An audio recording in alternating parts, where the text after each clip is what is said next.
Baru dikabari ya. Nah, 4 hari yang lalu, 4 hari. Selama 4 hari saya di rumah sakit. Anak saya sakit jadi tidak kepikiran kalau hari ini ada bimbingan UTBK. So I'm so sorry for the inconvenience. Again and again. Oke, langsung aja teman-teman kita mulai pembahasan soal kali ini. Saya lupa urutan dari file saya ini apakah ini sudah dibahas atau belum ya. Nah, semoga saja belum. Saya nggak salah kirim soal. Semoga saja.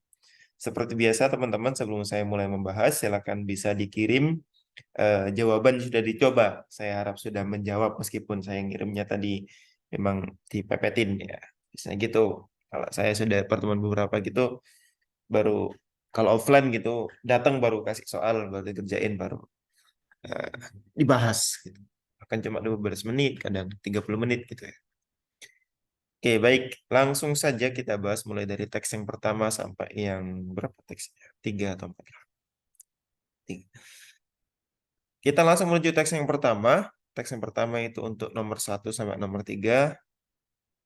Kita baca kalimat pertamanya seperti biasa. It is about earthquake is any sudden shaking of ground caused by the passage of seismic waves through Earth's rocks. Bahas tentang gempa bumi. Ya, ini apa ya? Geografi ya? Ya, teman-teman IPS mungkin lebih paham ya. Saya nggak paham sama sekali sebenarnya. Cuma baca-baca aja. Katanya itu, oh, kok gini ya?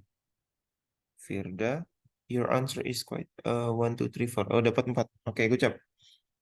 Agak miring gitu ya. Oke.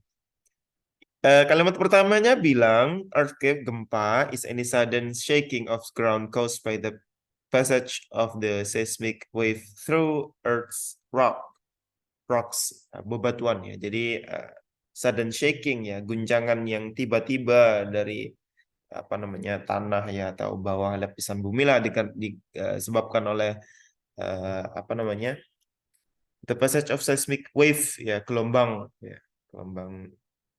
dari apa namanya gelombang seismik dari batuan di bumi.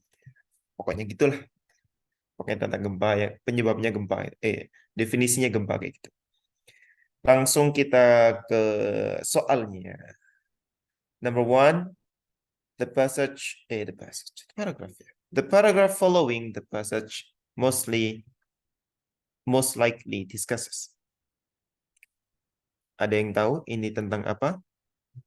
Saya kasih kesempatan dalam 5 hitungan. Soal ini soal tentang apa? 1, 2, 3, 4, 5. Tidak ada yang bisa menjawab? Yakin? Oke. Soal ini adalah soal tentang apa? Teman-teman, ini loh ada. Following the passage. Yaitu soal tentang paragraf yang selanjutnya. Atau the following paragraph ya. Nih, the paragraph following the passage. Yaitu nanyain tentang prediksi kira-kira ini paragraf selanjutnya itu kira-kira bahas apa gitu ya. Jadi seperti biasa, kalau paragraf selanjutnya seperti apa, maka kita membaca paragraf terakhir, terutama di kalimat terakhirnya dia membahas tentang apa. Itu teman-teman. Maka kita lihat dulu paragraf yang terakhir, terutama di kalimat terakhir. Apa katanya kalimat terakhir? Si kalimat terakhir bilang ini, over the countries they have been responsible for millions of deaths and an incalculable tidak dapat dikalkulasi amount of damage to property. Itu katanya ya over the countries ya dari berbagai negara mereka telah bertanggung jawab for millions death ya dari jutaan kematian dan tidak terhitung ya jumlah ya, hancurnya properti. They itu siapa? Earthquakes ya ini. They ini reverse to earthquakes ya. Ya, earthquakes ya. Di sini dia kembali di sini. Jadi itu katanya ini berarti tentang si apa namanya eh, hancurnya ya, damage-nya si apa namanya, damage-nya si earthquakes ini ya, yang telah menyebabkan ratusan apa berbagai negara, kemudian atas apa namanya jutaan kematian sama incalculable amount of damage. Berarti paling nggak itu nanti bahas tentang yang nyambung sama kalimat pertama ini, yaitu apa kayak uh, millions of death, kemudian incalculable amount of damage to property. Maka kita lihat dari ini ke pilihan jawabannya. Kalau dari situ kita masih belum nemu, maka kita lanjutin lagi nanti penelitiannya mana yang lebih cocok dari paragraf terakhir.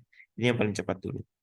Kita lihat yang A. Yang A bilang, suggestion to emerge the seismology to detect earthquake.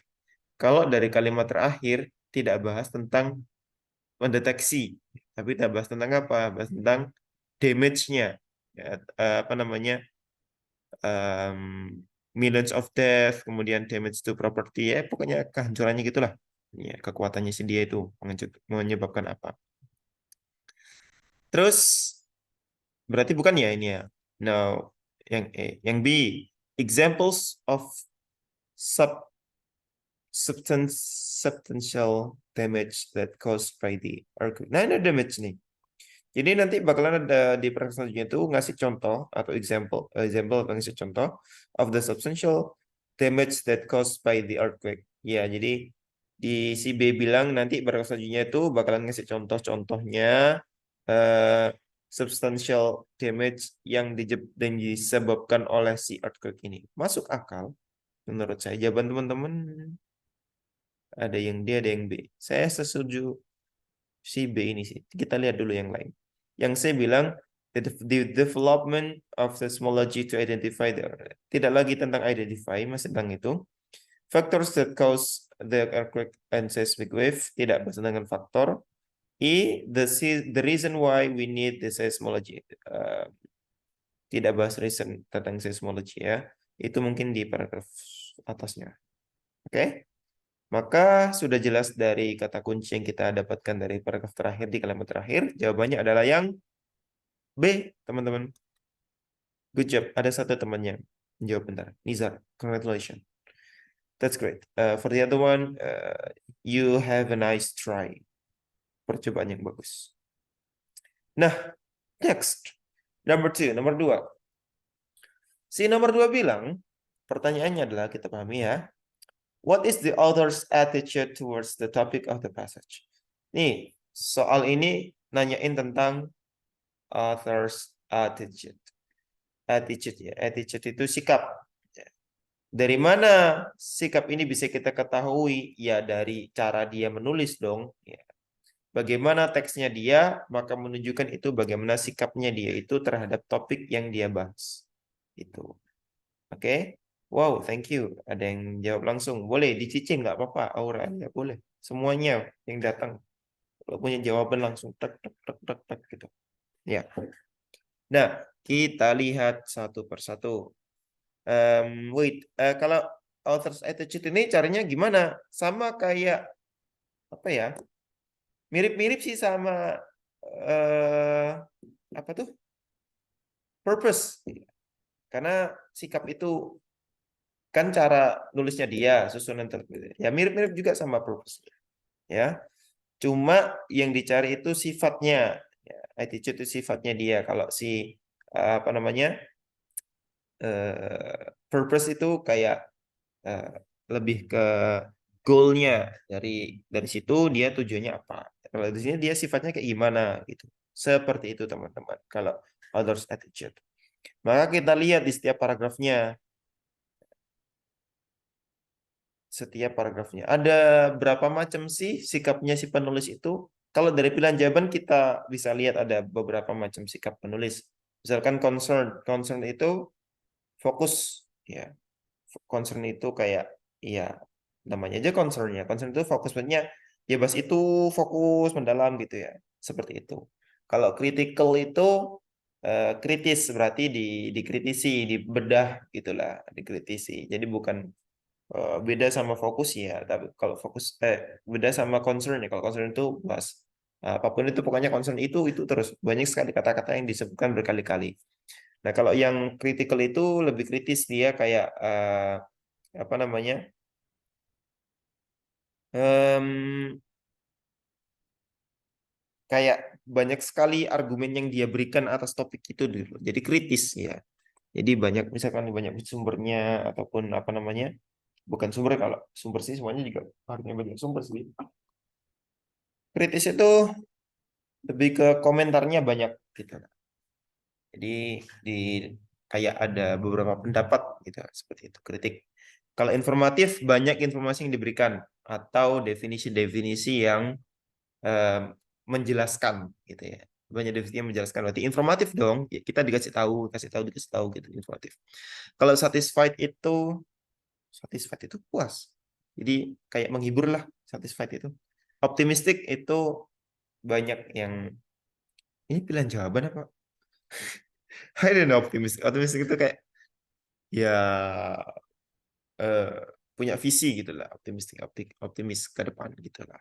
Itu guys penjelasan saya tentang masih banyak sih kayak eh, scientific itu termasuk cara juga scientific, kemudian comparable itu masuk ke beberapa, ada banyak. Kita lihat langsung dari mana ya, dari apa namanya, ini kan cuma dua paragraf nih, kita baca aja sekali awal-awalnya. Kalau di paragraf pertama itu dia menjelaskan, nah, ngasih tahu definisi kan, earthquake itu adalah apa, gitu, seperti itu. Earthquake itu adalah ini. Kemudian seismic wave are produced. Seismic wave itu diproduksi ini. Dikasih tahu lagi kita nih. Nah, kemudian earthquake occur most often along geologic faults. Nah, ini menyebabkan apa? Dikasih tahu lagi. The major fault lines in the world local fingers and the pectic plates that make up. Definisi lagi, kasih tahu lagi. Paragraf kedua, apakah tetap definisi atau apa? Kemudian, little was understood about earthquakes until the emerge of seismology. Masuk ke seismologi, informasi tentang seismologi. Seismologi itu adalah apa? Which involved the, ini sudah jelas bahwasanya banyak sekali definisi yang ngasih kita informasi. Maka jawaban yang paling tepat adalah sangat mudah sekali. Yang C. Good job everyone. Banyak yang benar. Banyak yang benar. Ada yang terkecoh satu. Critical. Itu makanya critical itu beda ya. Critical itu beda sama concern ataupun informatif. Eh, yang justru yang dekat sama critical itu yang concern. Itu. Concern itu kan mendalam tuh, concern mendalam atau fokus. Nah, itu kadang kita salah paham mengartikan, oh ini fokus banget, kayaknya ini kritis gitu, critical. Enggak, critical itu kayak dibedah satu persatu gitu. Kayak dia itu mengorek-orek secara kritis. Kenapa ini gitu. Gitu. Kalau ini lebih ke informatif, ngasih tahu definisi, menyebutkan apa, dampaknya apa, dan demikian. Oke, teman-teman jelas ya? Ya, cukup mudah di nomor 2 ini. Nomor 3, kita lanjut, kita pahami soalnya. What will happen when seismic wave pass through Earth's rocks? Ini mudah juga sih sebenarnya soal ini. Makanya saya bisa kirim lebih mepet tuh karena ini cocok banget saya gitu. Ini adalah soal tentang apa? Ada yang tahu namanya ini? Mudah ini. Masih tentang informasi dalam teks kali ini. Berarti ini adalah menanyakan tentang specific information. Ya, ini tentang specific information. Apa informasi spesifik yang ditanyakan? Yaitu apa? Ini loh. What will happen? Apa yang terjadi? Ya, what will happen? Apa yang akan terjadi? Ketika apa? When seismic wave pass through Earth's rocks. Nah, ini yang harus dicari. Gampang ini soal anak SMA kelas 10. SMP soalnya sudah ada. Kalau SMP sekarang sih nggak kayak gini soalnya. Lebih mudah-mudah mereka itu soalnya. Jadi ya tinggal dicari aja di dalam teks itu yang kalimatnya sama kayak kalimatnya itu. Ini murid saya SD ini tahu cara ini. Itu dicari kata yang sama terus apa ya? Ketemu nggak kalimat seismic waves pass through Earth's rocks? Kira-kira di mana? Di paragraf berapa? Dan kalimatnya yang mana? Ada yang tahu nggak? Nih, nah, kelihatan nggak? Mana kalimatnya? Mana bukti dari jawaban Anda?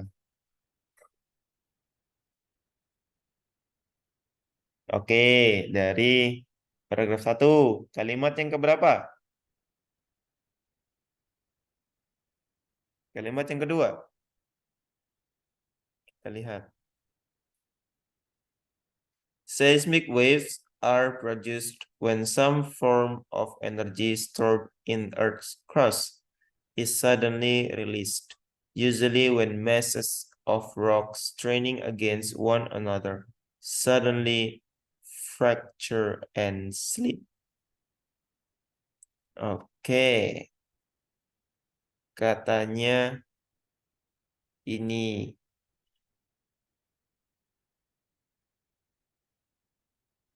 Yang ini benar nggak sih? Kalau ini, kalau kalimat kedua ini kan berarti yang ditanyain apa sih? Yang ditanyain itu adalah apa yang terjadi when seismic wave pass through Earth's rocks. Ya, ketika gelombang seismik itu melewati apa namanya batuan di bumi. Ah, ini baru benar nih. Yang benar adalah justru yang kalimat yang pertama tadi kita baca. Ini udah, nih through Earth's rock. Berarti jawabannya apa? Ya earthquake dong. Ini earthquake is any sudden shaking of the ground caused by the passage of the wave through earth. Berarti kalau eh, apa namanya? The passage of seismic wave through earth's rock berarti ya terjadi sudden shaking of the ground yang itu namanya adalah earthquake. Sudah. Berarti jawabannya apa? Dari kalimat jawabannya ini sudah bisa kita lihat jawabannya adalah yang B, teman-teman. Ya, benar semua nggak sih? Ada nggak teman-teman yang kurang tepat? Oh, ada yang ada yang tertipu. Bukan tertipu sih, terkecoh. C. It will store some from energy. Wah, ini. Makanya yang ini nih kejebak di, kalau yang jawab C berarti kejebak di kayak di paragraf paragraf kalimat kedua, paragraf pertama. Nih, bukan yang ini apa namanya?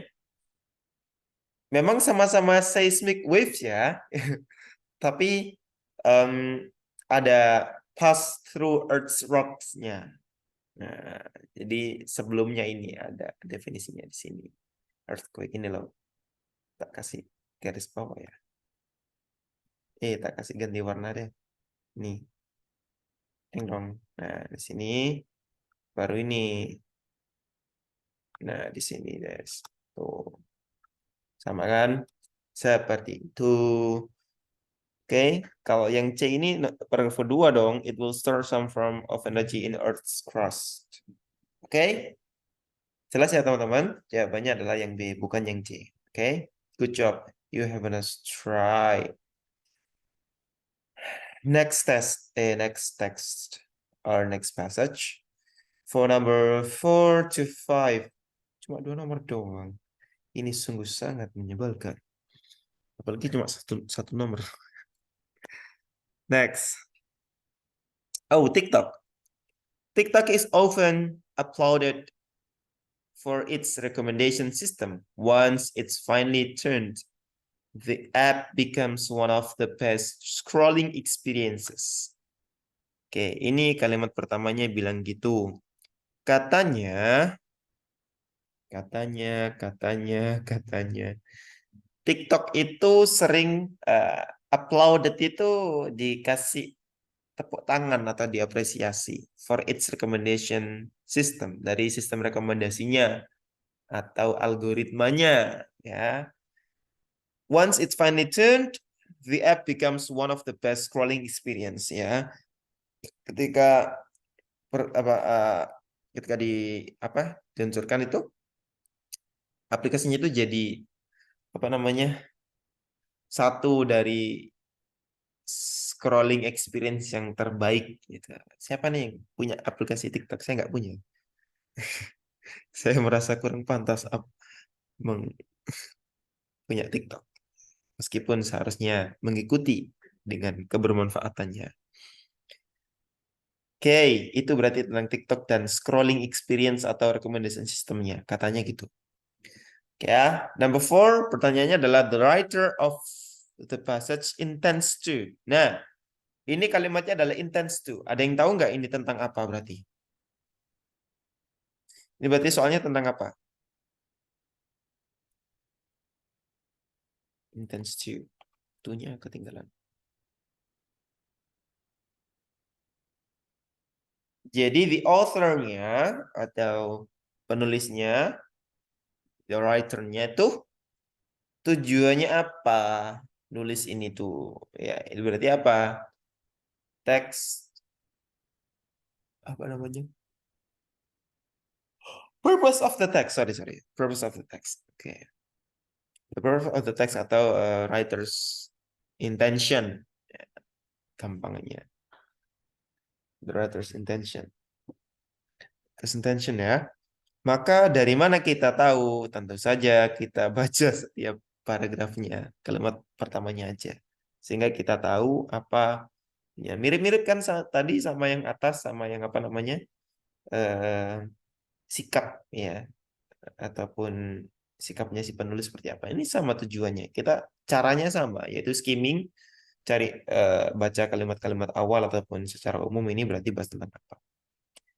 Kalimat paragraf pertama sudah kita tahu, sudah kita baca tadi tentang algoritmanya TikTok ataupun recommendation system, scrolling experience.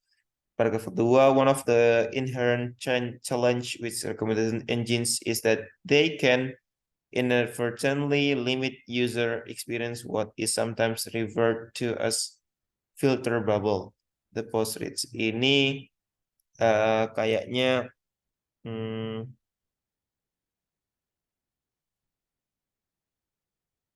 kayaknya kebalikannya dari yang atas ya. Kebalikannya yang atas ini tadi uploaded atau mengapresiasi, yang ini one of the inherent challenges ya. One of inherent challenges itu adalah satu dari eh, apa namanya tantangannya gitu loh. Dari ketika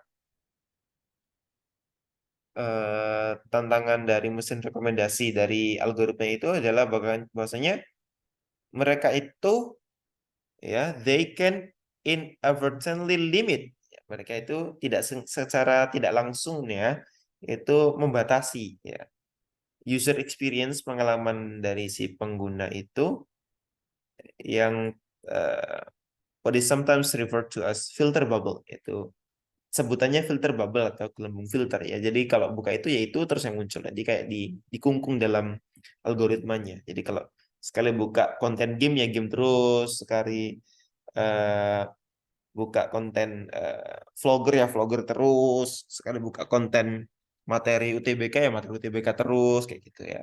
Ya gitu. That is algorithm. Nah, yang paragraf ketiga bilang another issue that TikTok takes seriously is not surfacing dangerous content. This is an issue that YouTube in particular has faced criticism over the many years, according to TikTok.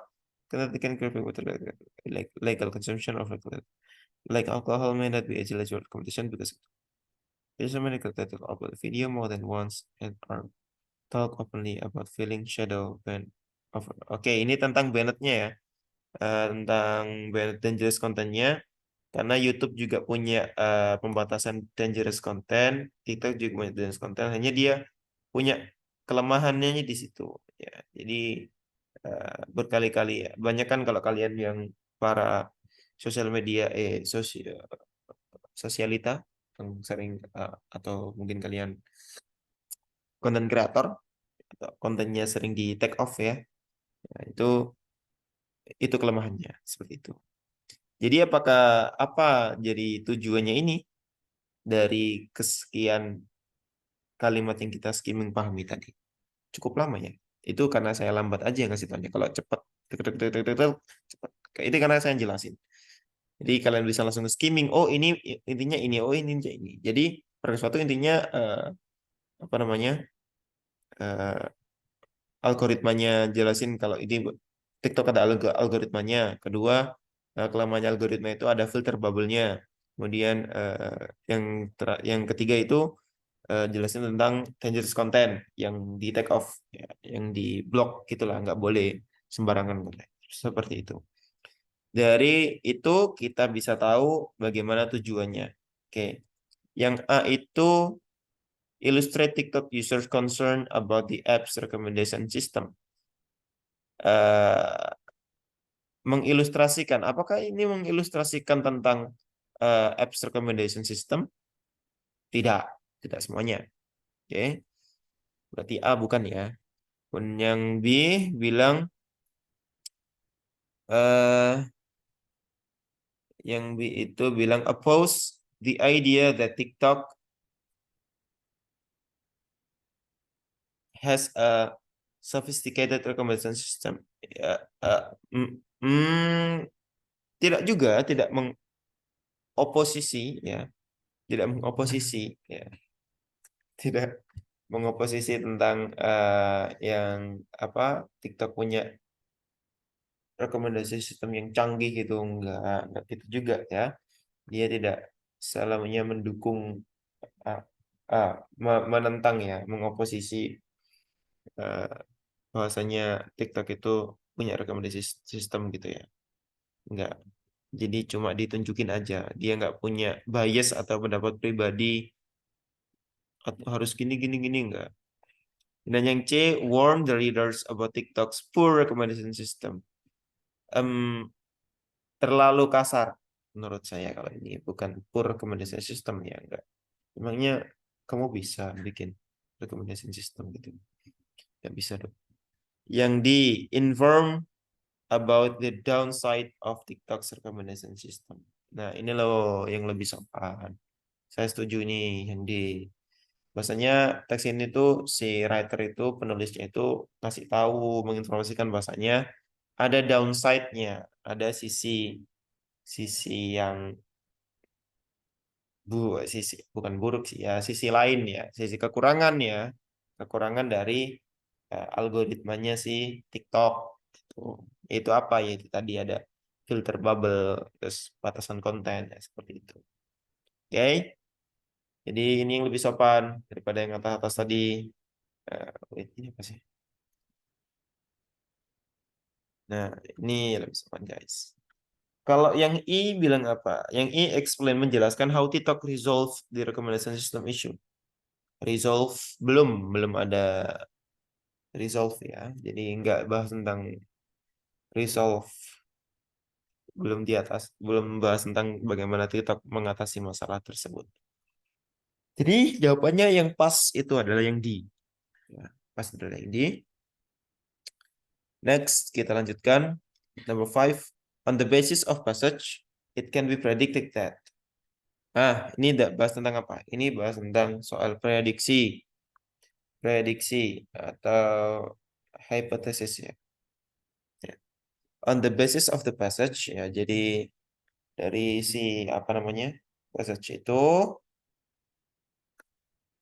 can be predicted that bisa diprediksi seperti apa dari yang sudah kita udah baca, nggak perlu dibaca lagi ya, udah baca banyak tadi dari soal yang nomor 4, jadi kita nggak usah ke atas lagi, itu langsung aja apa yang terjadi apa namanya berdasarkan teks di atas itu dapat diperkirakan bahwa apa perkiraan-perkiraan yang akan terjadi dari informasi yang diberikan oleh si penulis di atas. Yang pertama, itu video creators on TikTok will avoid creating dangerous content. Si apa namanya, konten creator itu akan menghindari membuat dangerous content. Apakah benar? Kalau menurut saya benar kemungkinannya. Bahwasanya nomor si konten creator bakal apa? Menghindari membuat dangerous content karena di sini sudah ada bahwasanya mereka tahu bahwasanya TikTok itu eh, nggak bolehin dangerous content sama kayak yang dihadapi oleh YouTube. YouTube itu kan juga sama, TikTok kan baru aja ya sama. Jadi konten kreator bakalan waspada tentang itu. Jadi mereka nggak bakalan mengulangi hal yang sama. Jadi mereka nggak bakal membuat video yang berbahaya. Itu menghindari itu ya. Oke, saya setuju dengan nomor 5 yang A. Kalau yang B, TikTok will be considered a safer social media platform compared to YouTube. Enggak juga. Videos with sensitive content, karena nggak dijelasin ya, yang B itu tadi. Yang C, videos with sensitive content can only be recommended for a specified scope of viewers. Enggak juga, di take off kok videonya. Di take off videonya. Jadi C bukan. Yang D, other social media platforms will look up to TikTok for its good recommendation system.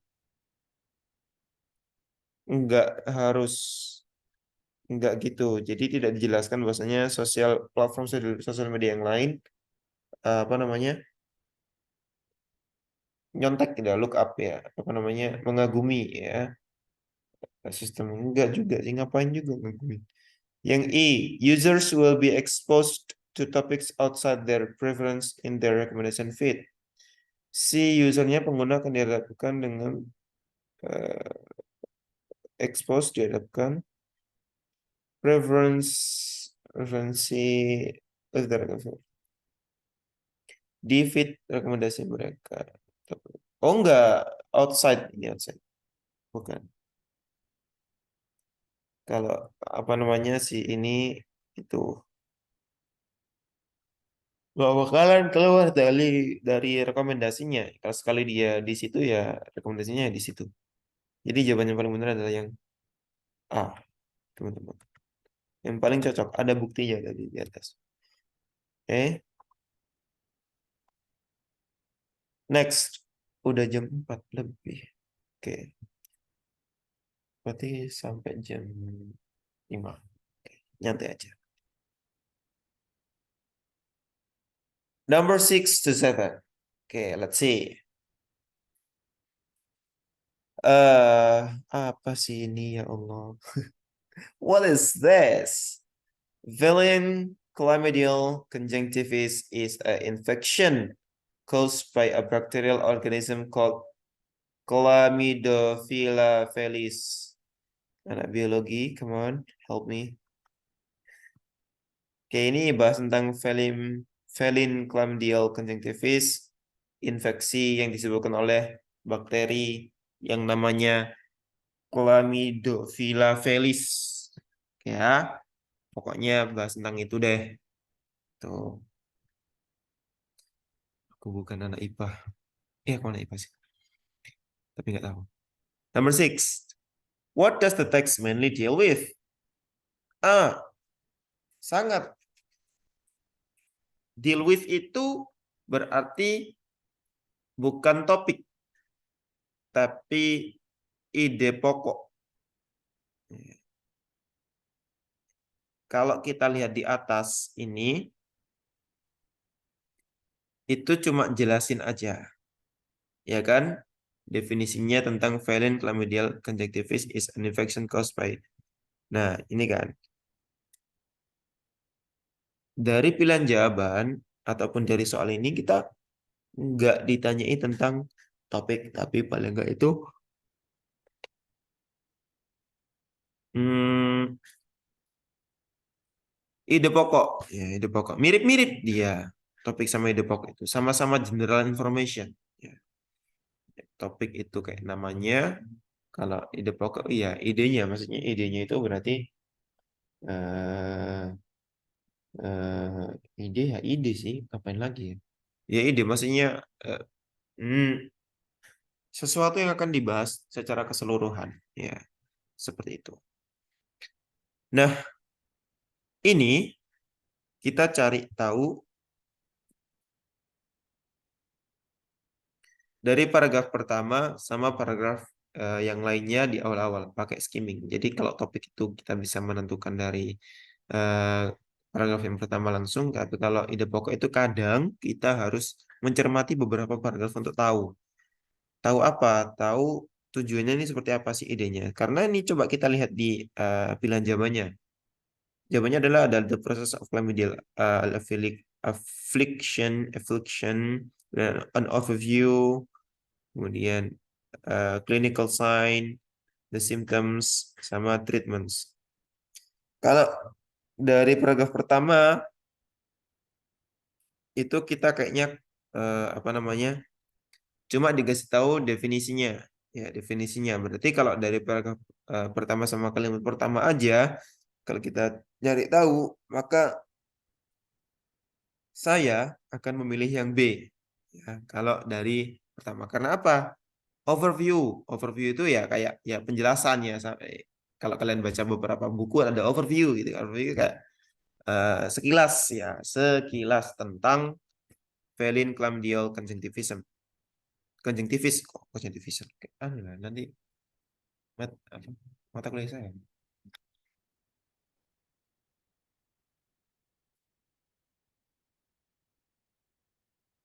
Nah, kemudian kita pastikan apakah itu benar dengan membaca kalimat-kalimat apa namanya di paragraf sebelumnya, setelahnya kok sebelumnya sih. Takutnya ada proses atau clinical signs atau symptoms atau treatments. Kalau kita nemukan proses ketemu, kemudian di paragraf sebelumnya ketemu clinical sign ya ataupun ketemu simptom atau salah dua lebih dari satu, itu berarti udah salah dua-duanya karena tidak mungkin itu dua ide. Ya, pasti kita cari yang lebih umum. Dari kelima ini yang paling umum itu adalah yang B. Makanya saya tadi awal itu ngomong yang B. Ya, misalkan nanti ketemu nih, kita baca ya. Ya, eh, ini tadi apa sih? Proses clinical sign, symptom, treatments. Oke ya. Kalau di sini the most common sign. Nah, ini ada common sign. Ada ketemu. Berarti salah common sign karena sudah ada common sign. Apakah semuanya bahas common sense? Enggak toh. Nah, following infection, incubation period, uh, bacteria primarily infects the infection use causes inflammation. Kemudian ini in cats with conjunctivitis. Oke, ini juga clinical sign-nya. Wait. Bukan apa namanya? Symptoms-nya ini becomes thicker and usually greenish color. Ya kayak gitu. Berarti udah pasti deh. Jawabannya yang paling umum adalah yang B. Kenapa? Karena yang lainnya itu spesifik, kemudian sudah ada. Maksudnya dijelasin.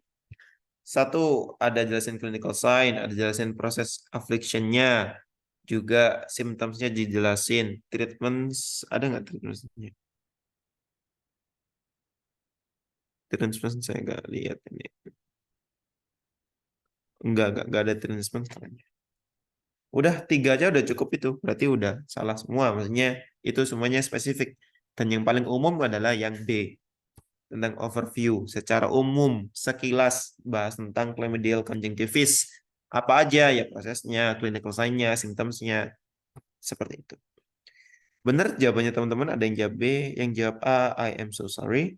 Bukan prosesnya. Ya nggak cuma prosesnya. Jadi kayak proses kayaknya nih ya. Jawabannya kayak bagus tuh proses kalimatnya gitu. Itu sebuah pengecohan yang sangat membagongkan teman-teman ya. Penuh dengan tipuan di dunia ini karena ini adalah dunia tipu-tipu. Oke, cringe. Next, number seven. One of the symptoms of feline chlamydial conjunctivitis is, ini nggak bisa. Ini sangat mudah menurut saya nomor 7 ini. Symptoms, cari aja tuh di atas symptoms. Ini specific information ya. The symptoms, cari kalimat symptoms di atas, ketemu di paragraf berapa? Satu, dua, atau tiga? Nggak ada kalimat symptoms menurut saya tadi di sini. Coba tanda-tandanya apa? Ada yang nemu di paragraf mana?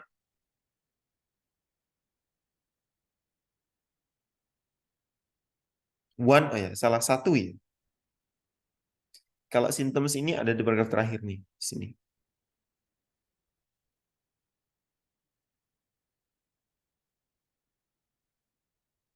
Nah, di sini semua ada.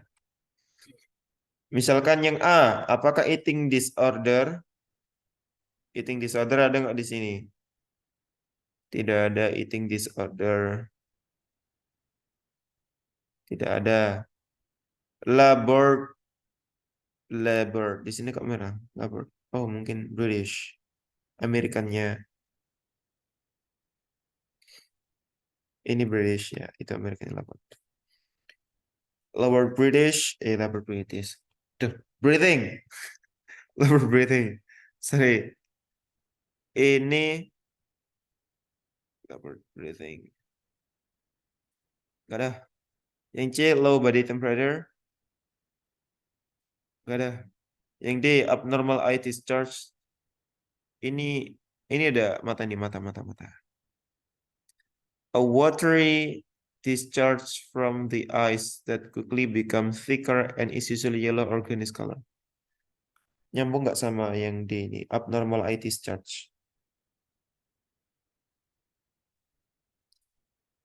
Nyambung ya. Jadi, kenapa saya akan memilih D? Yang nyebutin tentang eyes itu adalah Firda, I am so sorry. You are eventually change your answer. Oke, jadi apa namanya? Yang nyebutin mata itu ada dua ya. Jadi D sama E ya. Jangan terkucit ya, terkucit, terkecoh ya. Kalau eating disorder nemu di mana eating kalian disorder? Eating disorder itu nggak nemu sih saya.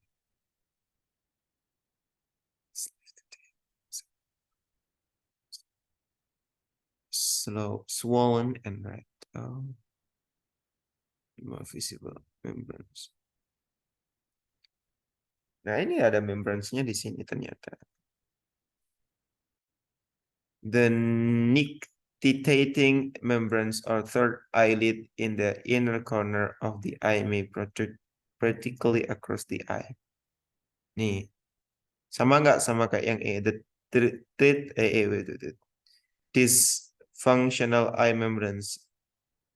Tidak dysfunctional, cuma uh, protrude partially across the eye. Gitu aja. Jadi jangan terkecoh. Yang benar adalah yang ini. Kalimatnya berbeda tapi maksudnya sama. Kalau ini kalimatnya berbeda, maksudnya juga berbeda gitu. Memang seperti itu caranya. Apa namanya? Soalnya UTBK memberikan jawaban. Kalian harus tahu makna lain dari kalimat tersebut gitu ya. Jadi kalau gini, gak mungkin ditulisin kalimat yang sama. Itu soal anak SD. Ya, a watery discharge from the eyes or quickly becomes thicker and is usually a yellow or greenish color. Berarti apa? Jadi nggak biasanya nggak gitu. Berarti apa nggak normal gitu. Gitu ya. Untung ada kata-kata discharge yang sama. Eye discharge gitu ya. Coba nggak ada discharge. Pasti pada bingung semua juga nih malahan. Gitu ya. Jawabannya yang D, nomor 7. Let's go on. Kita lanjutkan. Teman-teman, ada yang jawab tadi D. 7 itu ada jawab A. Oke. Jawab A siapa ya? Oh, nggak ada ya. Eating disorder. Nggak nemu saya. Kalau kalian kamu nemu di kalapan berapa, you can tell me. Or you can discuss with us. Next. Ini 8 sampai berapa? 8, 9, 10. Wah, sampai pulang. Oke, let's go. Tambahi dong. 10. Oke.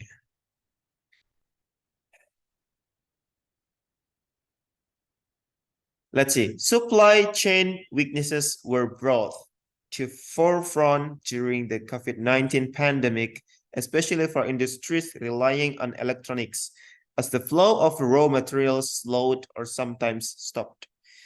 Bahas tentang COVID, tapi ini di bidang industri.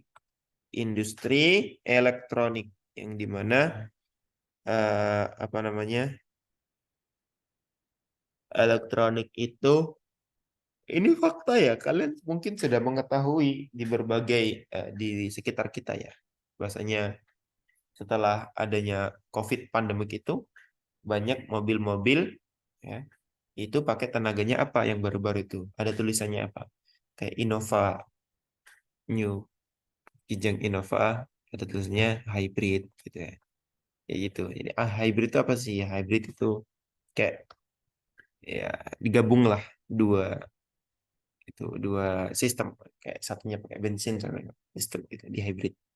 I have no idea with that, but generally like that gitu. Nggak tahu pokoknya paling nggak kayak gitulah gitu lah. Hybrid karena apa? Karena raw materialnya itu slow, ataupun di bidang industri itu kayak semuanya itu hanya melambat gitu, stop industri apapun itu gara-gara COVID-19 pandemic ya. Seperti itu. Supply chain weaknesses, supply chain ya. Next, lanjut kita baca soalnya. According to the passage, due to the raw components, the buyer will find a hybrid vehicle, bla bla bla. Nah, apa ini? Soal apa ini, teman-teman? Soal apa ini?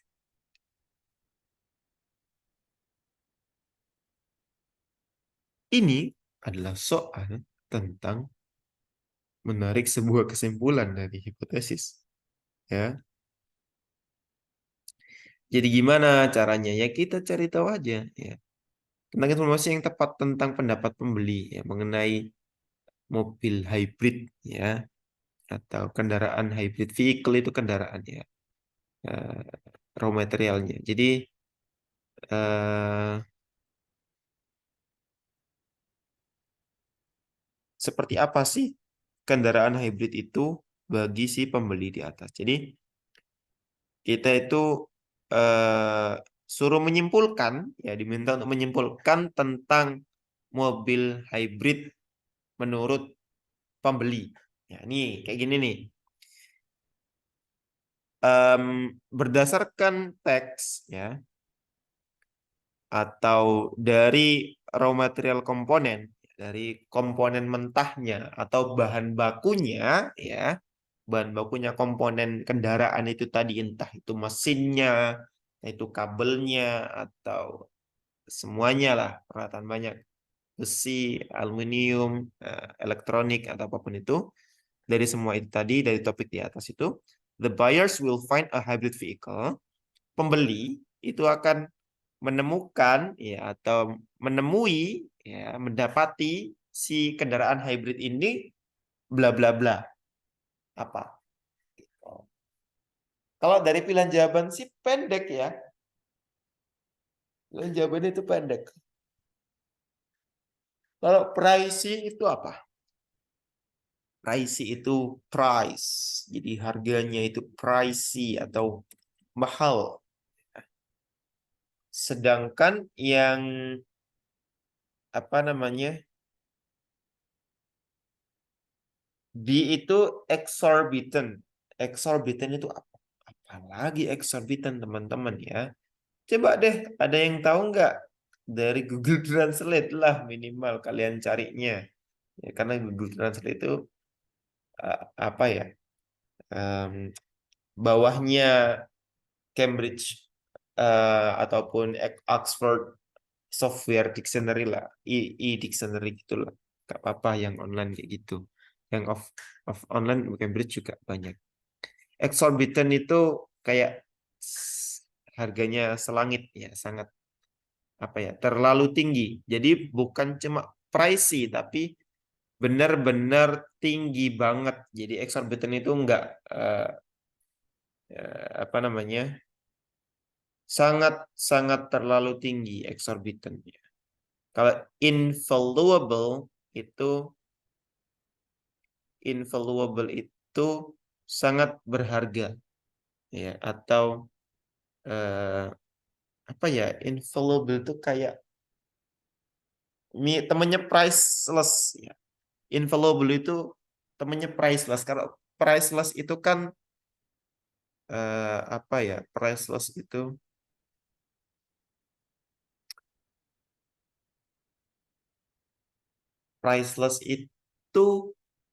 sangat berharga. Maksudnya itu tidak bisa dibeli. Ya, priceless itu nggak bisa dibeli. Ya, temennya invaluable. Ya. Ini sangat mahal sekali atau terlalu mahal. Terlalu mahal.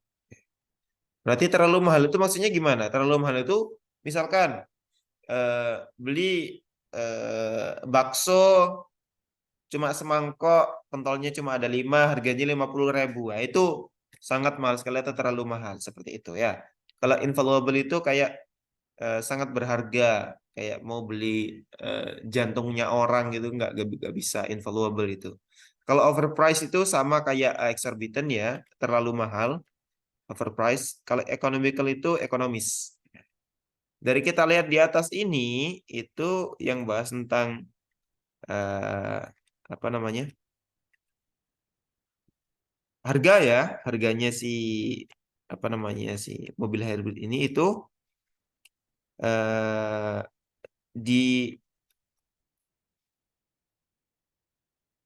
ditemukan bahwasanya dari barang-barang yang sulit, ya, itu akan menemukan dengan harga yang mahal, ya, mahal ya.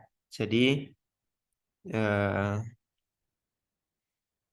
develop comparison element into parts in gas power circuit. Nah, vulnerability. Ya, ini ada kata vulnerability.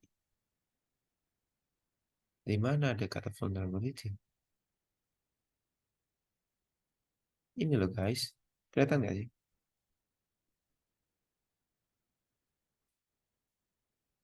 Ini.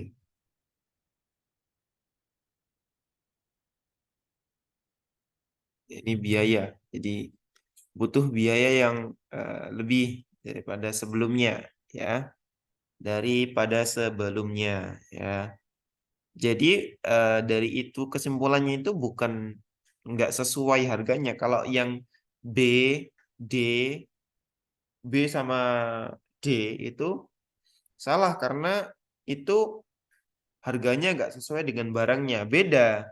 Kalau ini itu sesuai, cuma mahal karena komponennya itu sulit dicari gitu. Jadi sulit menggabungkan komponen-komponen yang terbatas setelah pandemi, teman-teman ya. Jadi gitu. Jadi jawabannya adalah yang invaluability berarti sangat berharga, tidak bisa dibeli. Ini overprice itu harganya terlalu mahal.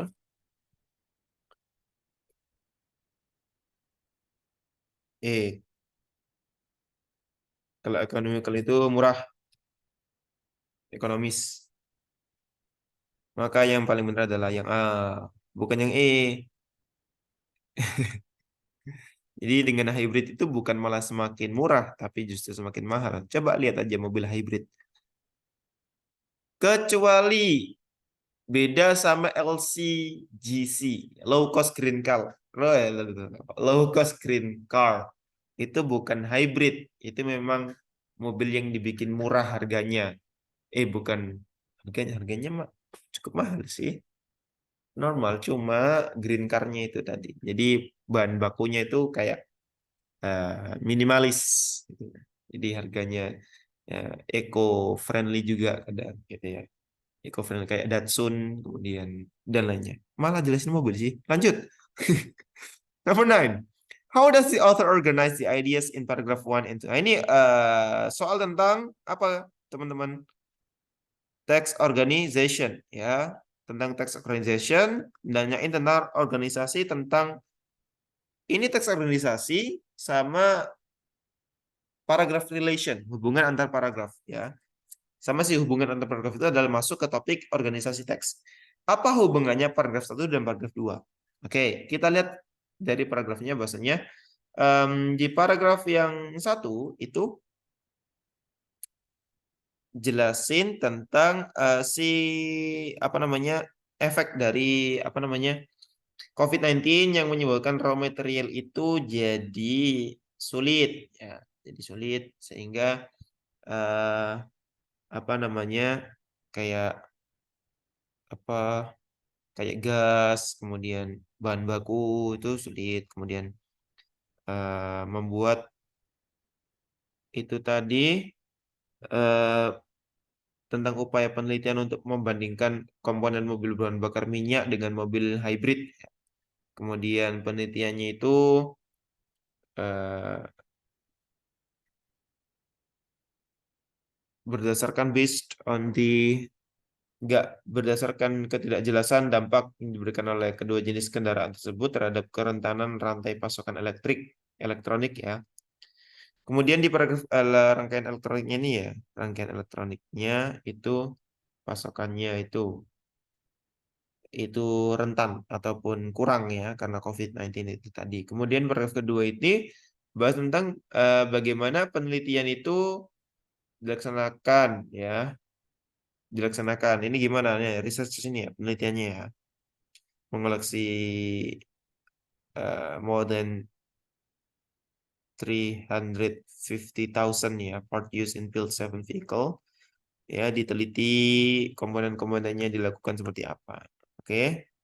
Sama ini result ini hasil penelitian, ini juga penelitian the largest contribution to increase.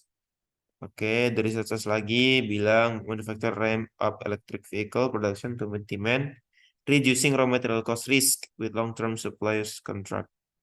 Yang long term ya, yang bisa di recycle dan seterusnya. Berarti bisa kita kesimpulan bahasanya si apa namanya paragraf 2 itu jelasin lebih lanjut tentang penelitiannya si paragraf pertama yaitu tentang apa namanya mobil hybrid sama si raw materialnya itu tadi ya tentang mobil. Ini ada SUV juga SUV. Oke, paragraf kita cari persatu dari pilihan jawabannya. Yang A bilang paragraf 2 itu exemplifies issue stated in paragraph 1. Tidak ada exemplifies ya, nggak ada contoh, adanya penelitian lanjut ya. Kalau contoh itu dikasih tahu contohnya mobil ini diproduksi kayak gini, bahan bakarnya kayak gini itu contoh. Dan paragraf 2 contains a solution to issue addressed in paragraph 1. Jadi itu solusi, ya itu bukan solusi ya, itu jelasin ya, bukan kasih solusi ya, bukan kasih solusi. Nah, oke, kemudian yang C paragraf itu assert the weaknesses of hybrid vehicle explained in paragraph 1. Dia bilang bahwasanya waktu itu negasin kelemahan kendaraan hybrid yang dijelaskan dalam paragraf 1. Bukan ya, karena paragraf bilang bahwasanya kelemahan kendaraan itu sehingga tidak tepat jika dikatakan paragraf kedua itu menegaskan kelemahan tersebut. Ya, tidak seperti itu. Tidak begitu. Eh, Kemudian yang di paragraph 2 reveals the reasons behind the research on vehicles introduced in paragraph 1. Reveals itu mengungkapkan ya, jadi mengungkapkan alasan dibalik penelitian tentang kendaraan yang diperkenalkan di paragraph 1. Kendaraan apa? Paragraph 1 hybrid. Jadi enggak reveal, enggak ada yang mengungkapkan alasan apa penelitian tentang mobil hybrid itu tadi. Yang I, loh berarti tinggal yang I dong jawabannya. Kita lihat dulu. Barangkali nggak ada jawabannya. Paragraph 2 explains further about research on gas-powered and hybrid vehicles mentioned in paragraph 1. Nah, ini. Explain further research. Dah, pasti dah tuh. Oke ya, jelas ya. Number 9 itu, paragraph 2 itu jelasin. Nih, ada dijelasin lagi. Ini kan bahas tentang vehicle yang compare. Yang satu kan compare with regard to supply chain, vulnerabilities, kemudian gas vehicle ya. Kemudian di paragraf kedua dijelasin lagi akhirnya sama dia. Research lagi, they calculated lagi. Kemudian apa namanya result ya, hasilnya seperti apa. Kemudian ini si researcher akhirnya bilang apa dan seterusnya. Oke. The last one, number 10. Last but not least, katanya gitu orang-orang biasanya ngomongnya.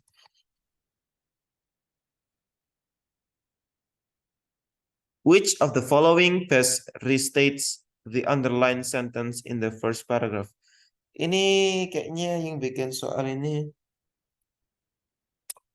beda ya. Kalau kemarin kan dikasih tahu langsung kalimatnya yang mana gitu. Ini dikasih garis bawah. Mungkin biar tahu ya paragraf berapa gitu. Ini kalimatnya yang ada garis bawahnya nih. On top of that, shifting consumer values and tougher ya, tougher environmental regulation have resulted in the more people buying hybrid vehicle. Nah, ini. Kita tandai guys. Sini berbeda. Nah, kita cari tahu maksudnya ini dulu apa. Ya, kemudian kita tahu nanti itu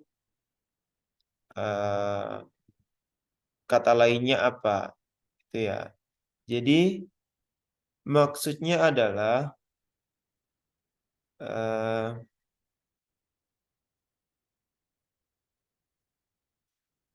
on top of that, ya selain itu shifting itu pergeseran ya, shift ya, gantian shift.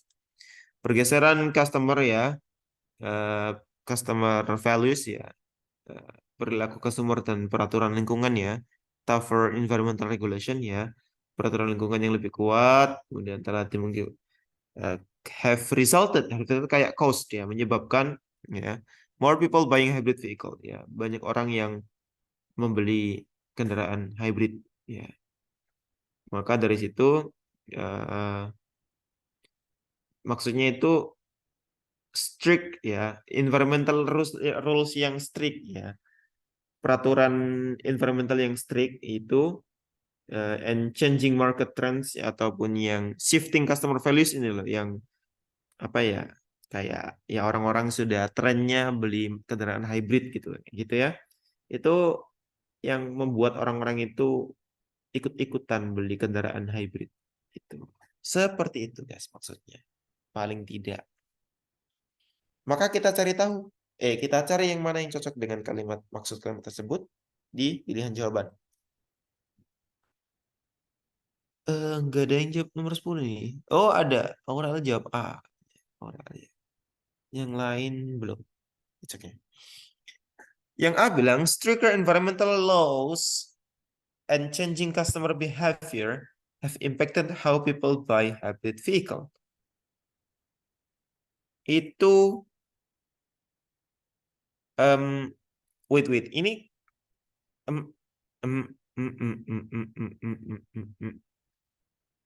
ini mirip ya, tapi jangan terkecoh.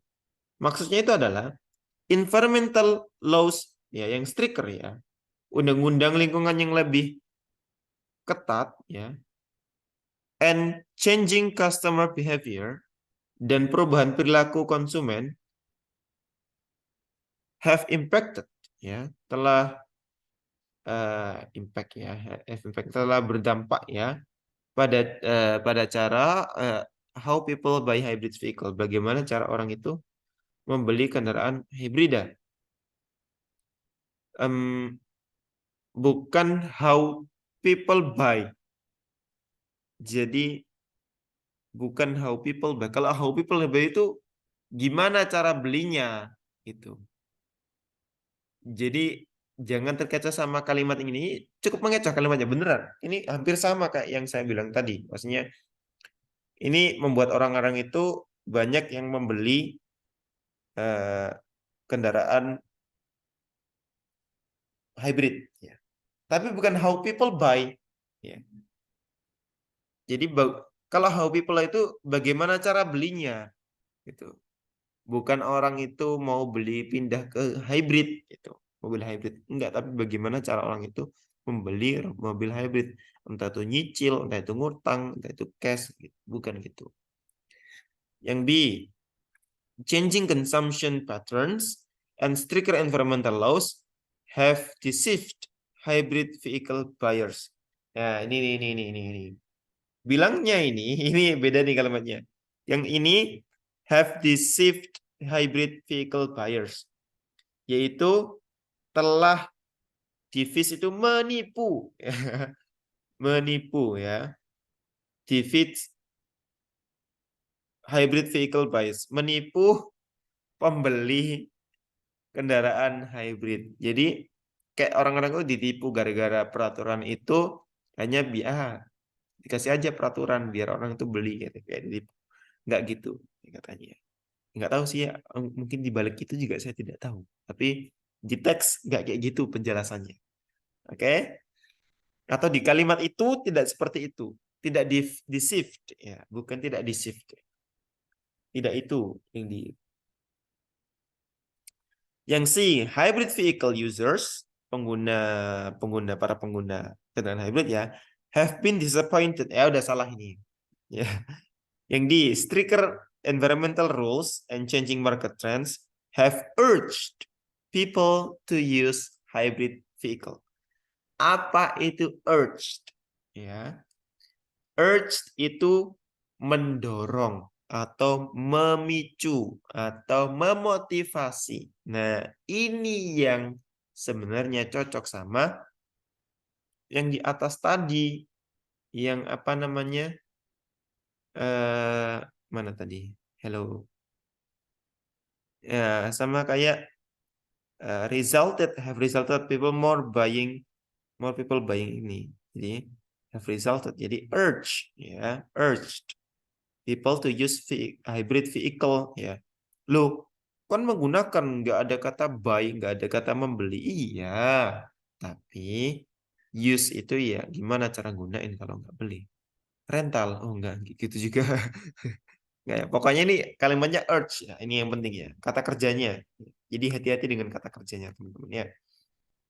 Kata kerjanya ya. Urged. Kalau yang iya apa kata kerjanya? Consumer values and tougher environmental rules reduce the purchase. Nah, ini purchase ini membeli ya, ya. Ini purchase ini membeli benar, tapi kata kerjanya ada, kata ininya adalah reduce, mengurangi, bukan urge. Ya, ini kebalikannya. Maka yang paling benar adalah yang D, teman-teman. Hati-hati. Ya, maka yang paling benar adalah urge, ya, teman-teman. Itu sama kayak have resulted, mengakibatkan atau menyebabkan, ya. Seperti itu. Itu dia ke-10 soal yang sudah kita bahas sampai jam 16.43, hampir 1,5 jam kita ngobrol. Terima kasih eh, atas partisipasinya. Thank you for coming to this meeting. I am very glad to see you today in the uh, afternoon of the uh, mostly New Year ya. Hampir aja mau tahun baru. Barangkali teman-teman ini masih OTW mau merayakan tahun baru atau saya sih nggak ngerayain sih ya. Ngapain? Saya seorang yang tidak merayakan tahun baru. Jadi be careful for tonight ya. Don't go anywhere or with your parents companion ya. Your parents protection ya. Jadi tetap sama orang tua, jangan keluyuran ya. Biasanya ada pak polisi yang nangkepin anak-anak muda yang konvoy. Yeah. Enjoy your and your time. Thank you very much for. Thank you. Assalamualaikum warahmatullahi wabarakatuh. You may leave, guys. I also need to go home. Thank you.